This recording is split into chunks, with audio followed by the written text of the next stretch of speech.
तुमच्या ओळखीचा स्त्रिया असेल, सगळ्या गोष्टी करून देत असेल कोणी, तर तुम्ही स्वतः करू शकता. बर, तर तुम्हाला मदत लागत असेल तर आम्ही करू शकतो. Okay okay. त्याला काही चार्जेस आहेत का सर? तर चार्जेस सीएचे वगैरे लागतात, तो 1% फी राहतं, पण आम्ही लोन झाल्यानंतर घेतो. जर लोनच ओके, बरं, नसेल तर फीच नाही घेत. आता आता मूळ प्रश्न माझ्या मनात अजून एक प्रश्न आलाय की तुमच्या त्याच्यात वाचलं होतं आम्ही सगळं, म्हणजे तुम्ही मार्गदर्शन माहिती वगैरे करतो, तर मग आमच्या लोनचं सगळं फाईल तुम्ही करून देणार का? लोनची फाईल तुमची आम्ही एकाच करून देतो. केंद्र सरकारकडनं बँकेत मंजुरी आणून द्यायची खात्री आम्ही घेतो. फक्त तुम्ही बँकेत कन्व्हिन्स करायचं मॅनेजरला, मॅनेजर सोबत आमचं बोलणं करायचं, योजना सांगायची, जी बँक तयार होईल तुमचं लोन द्यायला त्या बँकेला आपण ऑनलाईन फाईल पाठवणार. फक्त आता एखाद्या काय का आपण बँकेचं नियोजन नाहीये. हॅलो, आपण बँकेना रिक्वेस्ट करू शकतो, आपण बँकेला अशी अशी योजना आहे, एवढं 40% मुलांना रिटर्न द्यावं, तर तुम्ही मला लोन द्या.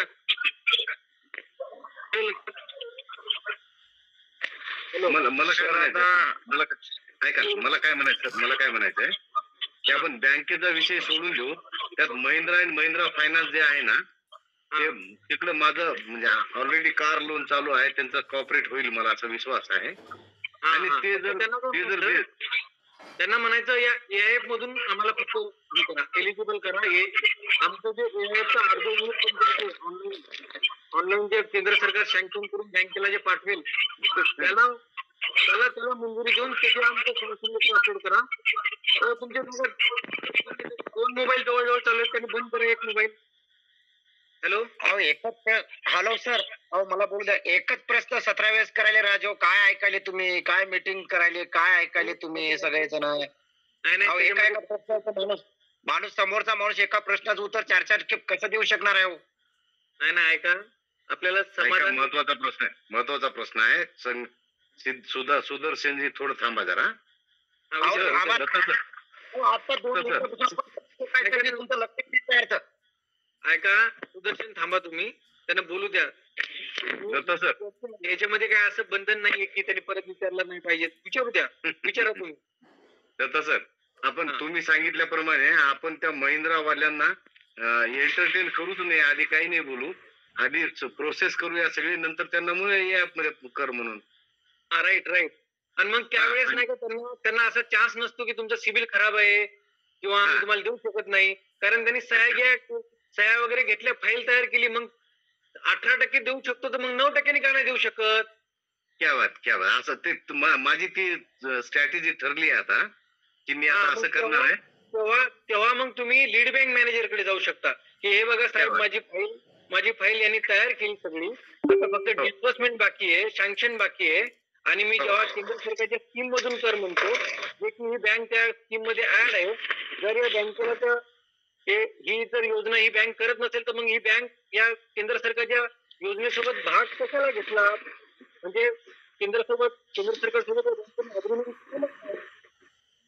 हे चांगलं राहील सर, हे चांगलं, आणि सगळ्यांसाठी चांगलं राहील सर. ते प्रत्येकासाठी चांगलं राहील. मी जे बोलतोय ना, याच्यातून म्हणजे खूप लोकांचा याच्यात म्हणजे मार्ग निघू शकतो. हॅलो, तर या लिस्ट मध्ये ऍक्सिस बँक आहे का? नाही, ऍक्सिस बँक पण आहे का? पीडीएफ वाचा. एक महत्वाचा प्रश्न आहे, दुसरा पण एक असतात. आता समजून घ्या, आता मी आहे, समजून घ्या, माझ्या वडिलांचा पण नंबर लागलाय आणि माझा पण नंबर लागलाय, पण माझं लग्न झालंय, माझं कुटुंब वेगळं आहे, वडिलांचं कुटुंब वेगळं आहे, तर आपण लाभ घेऊ शकतो ना एका घरामध्ये? समजा फक्त तुमचं राशन कार्ड वेगळं असलं पाहिजे बस. नाही, राशन कार्ड जर एक असेल तर मग तुम्ही ration card separate. Datta sir, माझा पण हाच प्रश्न आहे. माझ्या पत्नीच्या नावाने पण हे लागलंय मला, अवजार लागलाय एक. माझ्या पण नावाने एक अवजार लागलंय, आणि माझ्या नावाने परत अवजार बँक आली आहे. ऐका, तुम्ही जे सिंगल जे गोष्टी लागल्या ते पत्नीच्या नावाचा घेऊ शकता, तुमच्या बी नावाचं घेऊ शकता. तुम्ही अल्पभूधारक जर असाल, कॅटेगरी कोणती तुमची? मी मराठा आहे आणि 4 एकर शेती आहे माझ्याकडे. मग तुम्हाला 50% त्या सिंगल जे अवजार लागलं त्याला 50% अनुदान आहे दोघांना पण 5 एकर बरं. आपल्या असल्यामुळे. ठीक आहे. बर आणि जे ते सेम अवजार फक्त तुम्ही यंत्र अवजारे बँकेतून नाही घ्यायचे. यंत्र ओके, सर. यंत्र अवजारे बँकेत 1 ट्रॅक्टर आणि 3 अवजार घ्यायचे अजून. Okay sir.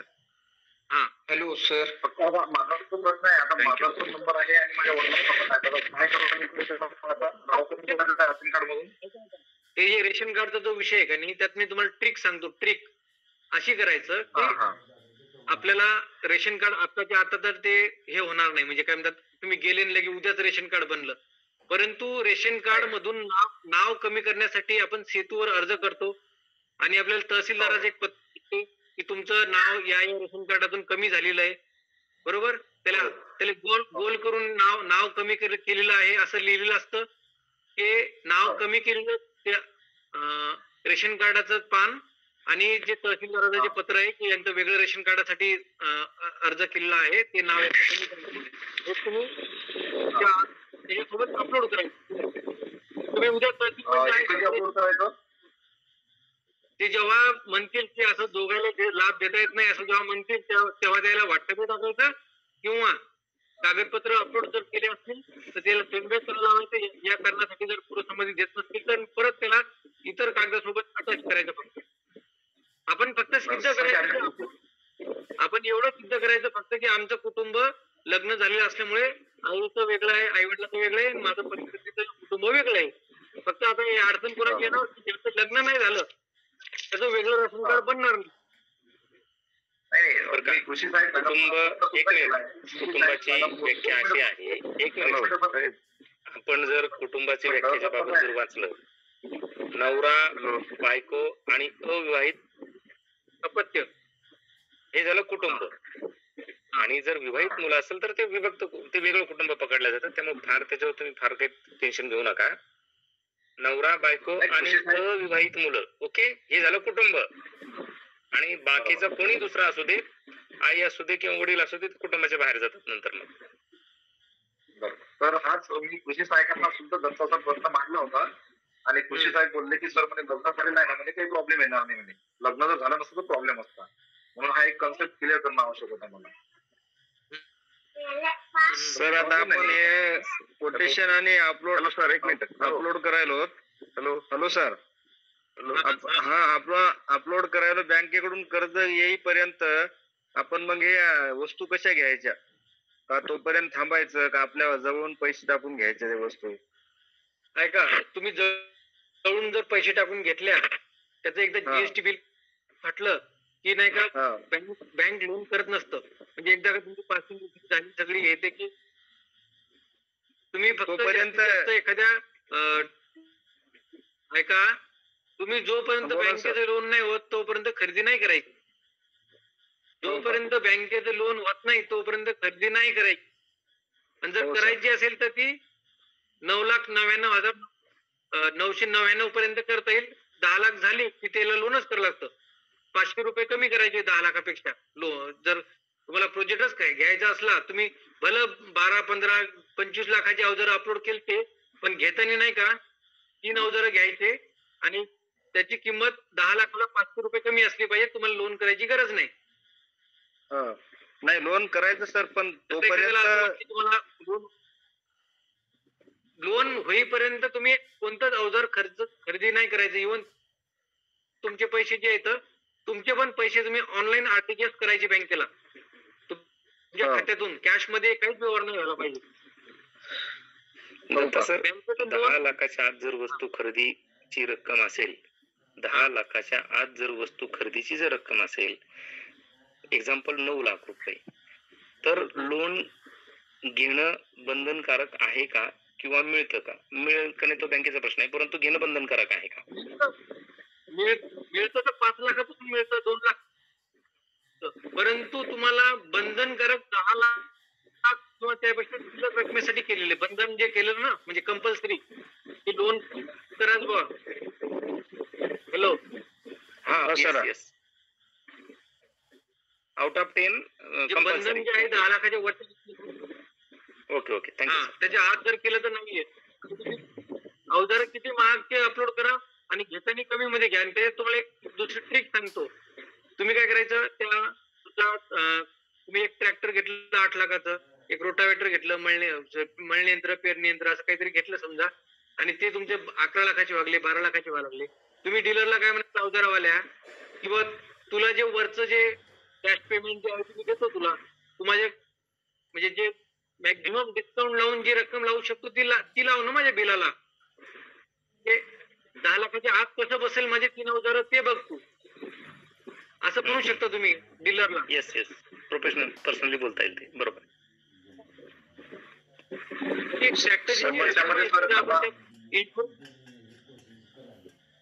ऐका माझं, ऐका. ट्रॅक्टर मध्ये 50,000 रक्कम आपण तुम्ही कशी करू शकतो, त्याच्यातला इन्शुरन्स स्वतः भरू शकतो आपण. ते लोन मध्ये काही गरज नाही करायची. आरटीओचा जे खर्च आहे तो स्वतः करू शकतो. मग जेवढं एक शोरूम प्राइस जेवढी आहे तेवढंच तुम्ही कोटेशन घेऊ शकता ना त्यांच्याकडनं, जर घ्यायचं असलं तर. वरती जी फी आहे तुम्ही त्याचे वेगळे बिल घेऊ शकता, ते बघायला दाखवायची गरज नाही. इन्शुरन्स तुमचा तुम्ही स्वतः वेगळी पावती काढू शकता. आता आपण काय करतो, टोटल म्हणजे इन्शुरन्सचा जीएसटी भरतो आणि ते ट्रॅक्टर जीएसटी भरतो. आलं लक्षात? फक्त आपल्याला गडबड असतं, पण काही स्वतः इन्शुरन्स पडत नाही. आणि आरटीओची जी पासिंग आहे त्याच्यावर जीएसटी असतो, आणि आपण ते बिलात ती रक्कम घेतो, त्यामुळे परत दोनदा जीएसटी 50,000 रक्कम आपल्याला ट्रॅक्टरवर. माझा काय असा माझा असा उद्देश आहे की माझ्या प्रत्येक शेतकऱ्याला लोन यंत्र अवजार घेता आली पाहिजेत. प्रत्येकाने बँक लोन करावं, हे घ्यावं असं काय नाही. ज्याला अडचण आहे त्याला लोन होऊच शकत नाही. आता जे वन टाइम सेटलमेंट आहे त्याला सरकार काहीतरी निवडणुकीच्या अगोदर आम्ही लोन होऊ शकते, कर्जमाफी करू. मग शेतकरी 90% शेतकरी थांबून येतं, त्यामुळे त्यांचं सिबिल खराब होतं. तर ते ज्याला एखाद्याला नाही भेटायला लागलं तर ते कॅश मध्ये घेऊ शकतो किंवा फायनान्स घ्यावं लागेल. आता काय म्हणजे इलाज नसतं. फक्त फायनान्स घेताना तुम्ही एक करा की हप्ते सारखे ठेवा आणि रिड्युसिंग रेट ऑफ इंटरेस्ट लावायला हवा, महाग नाही लावायचा. तुम्ही जेवढं लवकर लोन भरलं तर कमी कालावधीसाठी करा, 3 वर्षासाठीच करा, 2 वर्षासाठीच करा. व्याजाचा काही जास्त परिणाम होत नाही. मग जास्त कालावधीसाठी लोन केलं की. हा बोला. तो जो रेट असतो ना सर, जो आता सध्या बँका लावत आहे, ऍक्सिस बँक स्वतः ऍक्सिस बँकेलाच आहे, मी सागर पासून आहे, मी स्वतः ट्रॅक्टर लोन मध्ये ऍक्सिस बँकेलाच आहे. तो 17% जो रेट असतो हा रेड्यूस होत असतो. आता तुम्ही जे ट्रिक सांगितलं की पहिले लोन सँक्शन वगैरे करून घ्यायचं आणि डिस्बर्समेंट वेळेस त्यांना सांगितलं की AIF मध्ये आमची फाईल करा. पॉईंट तुम्ही एक चांगला दिलाय सगळ्यांना की बाबा त्याच्यामुळे बँक अडचणी देऊ शकते की बाबा कस्टमरने आतापर्यंत ओके केलं, कस्टमर नोंदणी आहे आणि आपण त्या तुम्ही जे दिलेलं आहे कुठले आपले जे एजंट आहेत बँकेचे त्यांना आपण कंप्लेंट पण करू शकतो की माझी फाईल सँक्शन टाका कोणी नाही म्हणताय, त्याच्यावर ऍक्शन पण घेऊ शकतात. हा एक कन्सेप्ट क्लिअर झालेला आहे. आणि दुसरा एक कन्सेप्ट असा होता सर की समजून घ्या, आपण आता बँक काय करते की ट्रॅक्टर वरती लोन करते, अवजारावरती लोन करत नाही. आणि फॉर एक्झाम्पल माझं जर समजा 8 लाख रुपये मला बँकेला फंडिंग केलं तर त्याच्यामध्ये जे तुम्ही म्हणताय की सबसिडीचं आपल्याला पूर्ण 4 लाख रुपये देणार आहे, बरोबर आहे? कारण 10 लाख रुपयाची खरेदी आहे ना आपली ऑलरेडी. वरची रक्कम तुम्ही डाऊन पेमेंट जरी दाखवली तरी पण चालणार आहे. हा नाही म्हणजे याला कुठल्याही प्रकारचा अनुदानाला काही हात लागणार नाही ना. अनुदान तर 4 लाख रुपये येणारच आहे, जरी मी 8 लाख रुपये ट्रॅक्टर वरती केलेले आहेत तरी. अनुदानाला तुमचा टोटल प्रोजेक्ट 12 लाखाचा 15 लाखाचा असणार आहे. त्याच्यात बँकेचं लोन व्यतिरिक्त बाकीची रक्कम तुमचं डाऊन पेमेंट दाखवणार आपण. सेल्फ कॉन्ट्रीब्युशन जे म्हणतो ना आपण ते वाढवणार. अनुदानामध्ये काहीच अडचण नाही ना. हा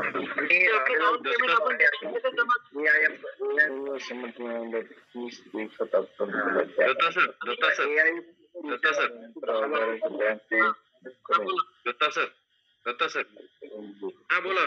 शेवटी मला बोलायची संधी द्या. मला शेवटी बोलायचं, आभार व्यक्त करायचे.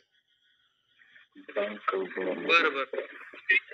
तर मला एक सांगितलं सर, मला एक विषय असा आहे की मग आता जे 10 लाख रुपये तुम्ही 40% मिळालेले अनुदान बँक लोन खात्यात जमा केल्यानंतर EMI हा जो एक चार्ट आहे पेज नंबर वरती, तर याच्यामध्ये समजून घ्या मी जर 8 लाख रुपये केलेले आहेत समजा, तर त्याची 7,20,000 रुपये हे 90% रक्कम पकडल्या जाईल आणि 80,000 रुपये हे स्वहिस्सा दाखवला जाईल म्हणतात 80,000 रुपये. मग कृषी विभागाचे 3,20,000 रुपये अनुदान येणार का मला की 4 लाख रुपये येणार? तो तुम्ही जेवढा खर्च करणार त्याच्या 40% मॅक्झिमम मिळते. हॅलो, अच्छा, तुम्हाला अनुदान किती मी देऊन जे आलं bill ते upload सरकार करेल. मॅक्झिमम 40% किंवा तुमचं अनुदान जेवढं लिहून आलं ते त्याच्यापेक्षा जास्त नाही देणार. तुम्ही खर्च केला 4 लाख रुपये किंवा 40% केला त्याचे 40% मिळणार.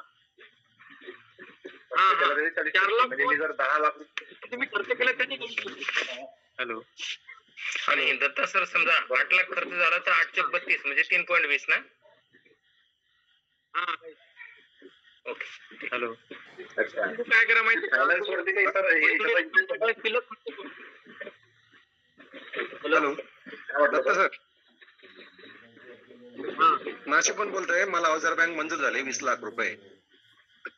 हॅलो, तर त्यात मला असं विचारायचं होतं, जसं ट्रॅक्टरला कॅपिंग आहे, ट्रॅक्टर घेतला का 1.25 लाख सबसिडी मिळते, तर समजा माझा 20 लाख मी खर्च करणार आहे, तर मला अवजारानुसार सबसिडी मिळेल का 40% रक्कम खर्च केली त्याची 40% मिळेल?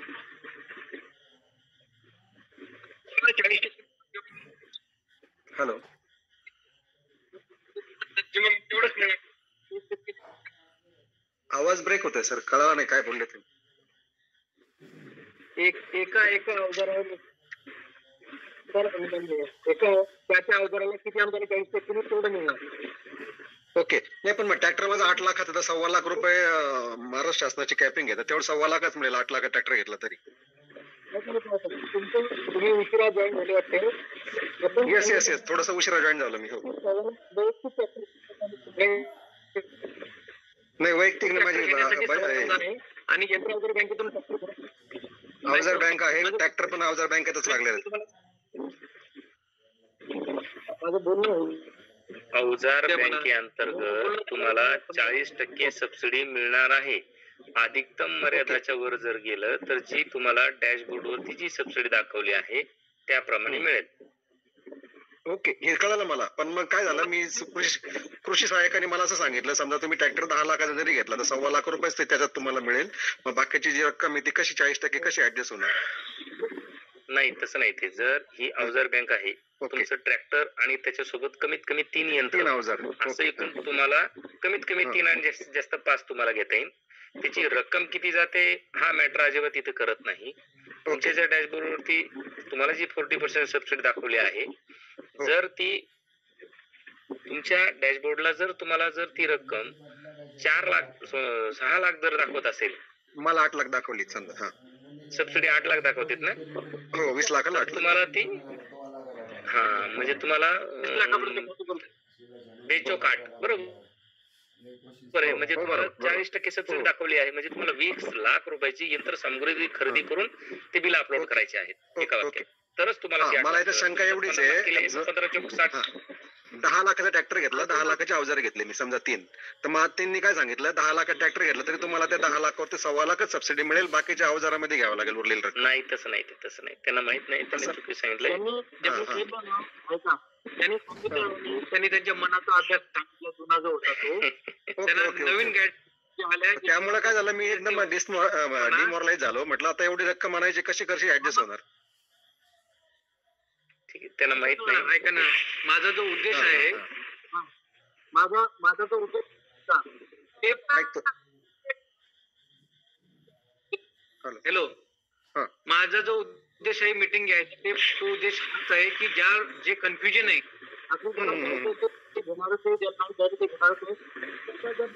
मी ते 2 दिवसापासून विचार करतो की 10 लाख ट्रॅक्टर घेऊ, मला 1.25 लाख जर सबसिडी मिळेल तर नाही ना. हा, तसं नाहीये. त्याच्यामध्ये माझं माहिती जर एखाद्या योग्य असली तर तो निर्णय घेत असतो किंवा घेत नसतो. आलं लक्षात? बरोबर. आणि दुसरे एक जे आता जे अधिकारी बोलले आपल्याला मध्ये, नाही का, आपलं जे पूर्ण मीटिंग घ्यायचं जे उद्देश आहे तो सॉल्व्ह झाला.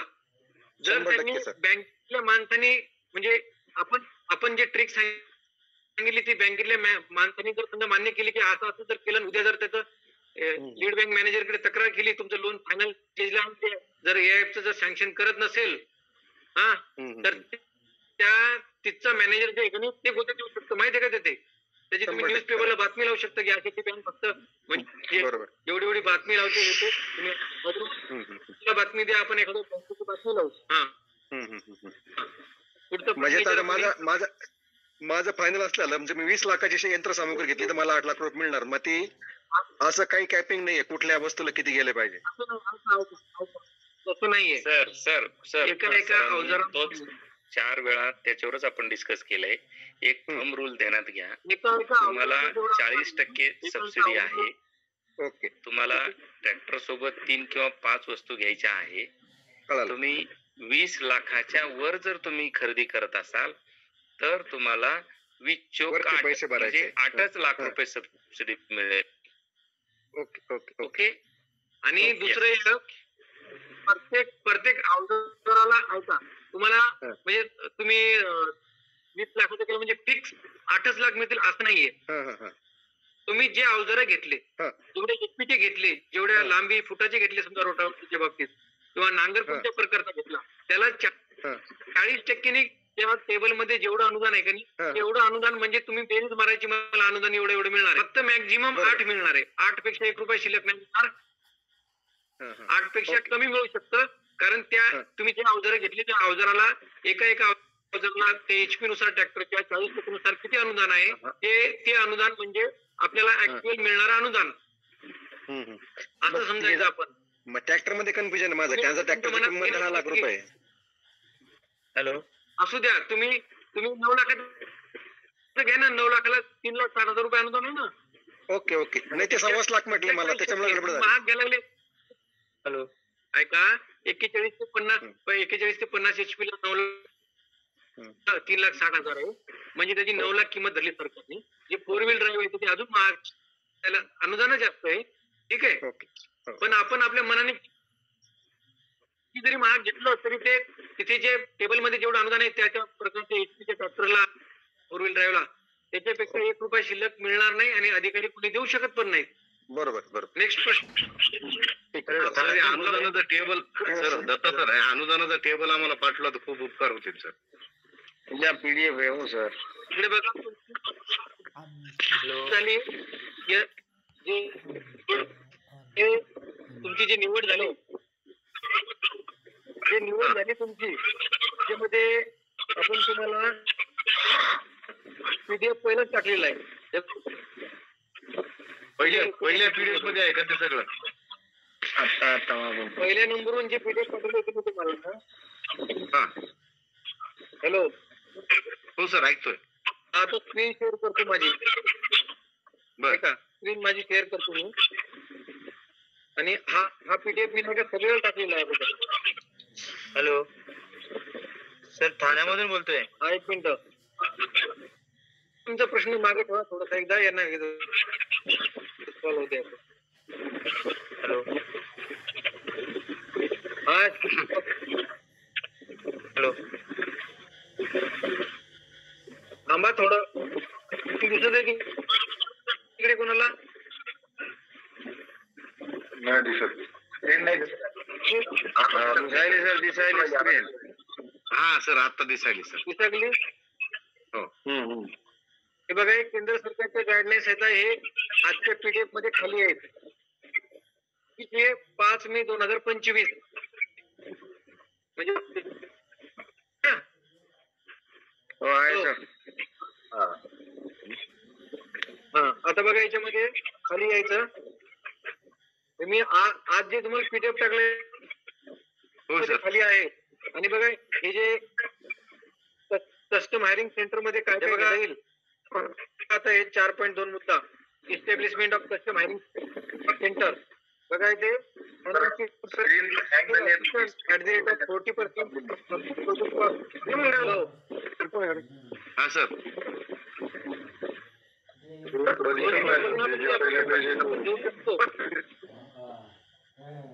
हॅलो, हा हे सर. जे मुद्दे आहेत त्यांनी हे बघा आता 4. तुम्ही नाही का, कोणी जर शांत बसत असेल सगळे जण टोटल शांत बसा, कोणाचाच माईक नका चालू ठेवू. 4.2 नंबरचा जो मुद्दा आहे, establishment of custom hiring centre, state किंवा सेंट्रल गव्हर्नमेंट आहे त्याच्यामध्ये. हा, हे बघा, ते जे बघा नाही का की राज्य सरकारची ही स्कीम नाही असं जे म्हणत होते, हे बघा आता इथे स्टेट गव्हर्नमेंट दाखवलं, ही कस्टम स्टेट गव्हर्नमेंटने राबवायची दाखवलेली आहे, बरोबर. त्यांना हे दाखवून द्या स्क्रीनशॉट. आता यातला पहिला मुद्दा, financial assistant at the rate of 40% of the project cost for the project costing up to 2.5 कोटी पर्यंत 40% प्रोजेक्ट कॉस्टचे 40% अनुदान मिळेल. मुद्दा number 2, the maximum permissible assistant per machine under the project will be the maximum permissible. Sir तुम्ही जे screen दाखवता दिसत नाहीये, फक्त एकच स्क्रीन दिसतोय. स्क्रीन फ्रॉप झाले सर आहे ना, तेच फक्त PDF बाकीचं दिसत नाहीये सर. म्हणजे ते स्कॅम डिव्हाइस 2025 करू नका, आणि कृषी यांत्रिकीकरण उपअभियान स्कॅम मार्गदर्शक सूचना एवढं एकच फ्रंट पेज दिसतंय. तुम्ही जे आता ते दिसत नाही सर, प्लीज. सर तुम्ही बोलत होता ते गव्हर्नमेंट ऑफ इंडियाचं हे पत्र आहे का हे? राज्य सरकारच्या बिन गाईडलाईन्स आहेत. सरांनी टाकलेल्या पीडीएफ मध्ये 4.2 चा पॉईंट. तरी ऑपरेशनल गाईडलाईन्स बोलताय का तुम्ही? तरी ऑपरेशनल गाईडलाईन्स बद्दल बोलताय का? होय. अच्छा होय. अच्छा. यातला कोणता नंबरचा मुद्दा वाचायचा? 3. तुम्हाला मी स्क्रीनवर दाखवतो, तुम्ही बघा. आता 2 मिनिटं थांबा, फक्त होल्ड करा. ओके.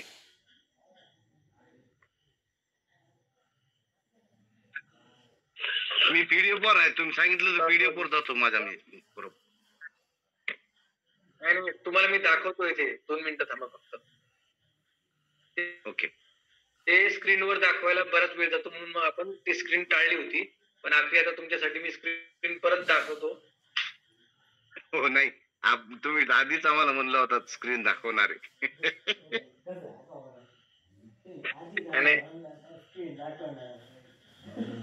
कसं माहितीये का, त्या इंटरेस्ट तुम्हाला असला तर आम्ही सांगणार तुम्हाला. आहे सर तुम्ही आणि पूर्ण याच्यातून एका जरी व्यक्तीला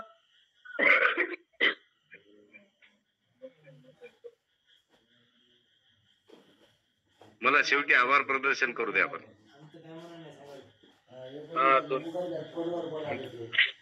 एकदा स्क्रीन मला दाखवू द्या पहिल्यांदा.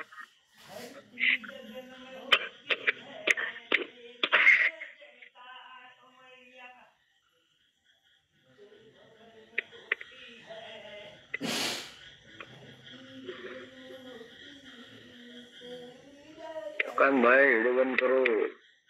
अगर भी शायद बने इंजीनियर.